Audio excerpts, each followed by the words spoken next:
Eu e Ana estávamos juntos havia pouco mais de um ano quando encontramos aquele apartamento. Espaçoso, barato e no centro da cidade. Um achado, pensamos. Mas logo na primeira noite de chuva, percebemos que havia algo de errado. A água não era só um vazamento comum. Ela escorria como lágrimas pelas paredes, formando manchas que pareciam rostos. De início parecia paranoia, mas na medida que o tempo passava, os rostos ficavam mais claros e mais vivos. Eu sabia que precisava entender o que estava acontecendo. E quando Ana começou a ter pesadelo todas as noites, com figuras molhadas sussurrando seu nome, eu percebi que não podia ignorar mais. Na manhã seguinte a uma tempestade particularmente assustadora, peguei o meu celular e comecei a pesquisar sobre o prédio. Não encontrei quase nada, nem histórias, nem registros. Como se o lugar tivesse sido apagado da memória coletiva da cidade. Foi então que decidi ir direto ao síndico. Ele era um homem idoso, chamado Senhor Almeida, sempre visto cuidando das plantas no jardim do prédio. Senhor Almeida, preciso saber mais sobre o apartamento 302. Eu disse, tentando parecer casual. Ele olhou para mim com um sorriso saindo do rosto. Por que você quer saber? Porque algo está errado lá. Você sabe de alguma coisa? Eu só cuido das plantas, rapaz. Mas vou te dar um conselho. Saiam enquanto podem. Antes que eu pudesse insistir, ele se afastou, mexendo na terra como se nossa conversa nunca tivesse existido. A Ana estava nervosa com a ideia de eu mexer nesse vespeiro, mas eu não conseguia parar. Naquela tarde, bati na porta da Dona Lourdes, a vizinha do andar de baixo. Olá, Dona Lourdes, sou o Pedro, do 302. Ela abriu a porta, mas não me convidou para entrar. Você não devia estar aqui, menino. Aquele lugar não é pra gente viva. Meu coração disparou. Como assim? O que aconteceu ali? Há muitos anos, o prédio era uma pensão. No apartamento onde você está, uma família morava. Pai, mãe e uma menina. O pai, bem, ele não era um homem bom. Havia muitos gritos, brigas.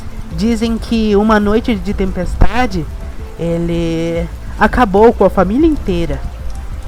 Minha mente começou a conectar os pontos. E depois? Depois ninguém mais conseguiu morar lá por muito tempo.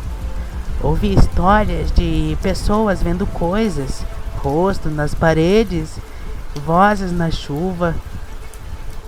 Alguns dizem que as almas deles ficaram presas. Antes de sair, ela segurou meus braços e... Não mexa com eles, Pedro. Só vá embora, por favor. Decidi ir além. Nesse dia seguinte, fui até o arquivo histórico da cidade para tentar achar algum registro sobre o prédio. Depois de horas revirando pastas empoeiradas, encontrei uma matéria de jornal datada de 1978. A manchete dizia: família encontrada morta em apartamento no centro. Pai é o principal suspeito. Conforme lia, senti um calafrio subindo pela espinha. A matéria confirmava o que Dona Lourdes havia contado. Bem, durante uma tempestade, estava escrito que o pai havia trancado a mulher e a filha no quarto antes de cometer o crime terrível e tirar a própria vida. O que me arrepiou foi a última frase do artigo. Os corpos foram encontrados molhados, apesar de não haver vazamento aparente no apartamento. Quando voltei para casa, Ana estava pálida. Pedro, quando você estava fora, a chuva começou de novo e eu ouvi coisas. Sussurros vindo das paredes. Eles sabiam meu nome. Eu segurei suas mãos. Ana, eu descobri o que aconteceu aqui. É a família que morava aqui antes. Eles morreram de forma horrível. Acho que estão presos aqui, de alguma forma. Ela começou a chorar. A gente precisa sair daqui, Pedro. Mas eu não podia ir embora de lá. Algo me dizia que se fôssemos embora sem entender o que estava acontecendo, nunca nos livraríamos deles. Anoiteceu e, naquela noite, a chuva começou forte como nunca antes. As paredes já não apenas escorriam, as figuras agora estavam quase saindo delas. Rostos que se contorciam, bocas que sussurravam palavras incompreensíveis. Eu peguei o gravador do celular e comecei a registrar isso. Quem está aí? Por que vocês ainda estão aqui? As manchas na parede começaram a se mover, formando frases como "nos ajude". Ana gritava para irmos embora, mas eu estava determinado. Peguei o diário que tinha encontrado no arquivo, escrito pela mãe antes de morrer, comecei a ler em voz alta. As vozes se intensificaram, gritando, chorando. Mas, de repente, tudo parou.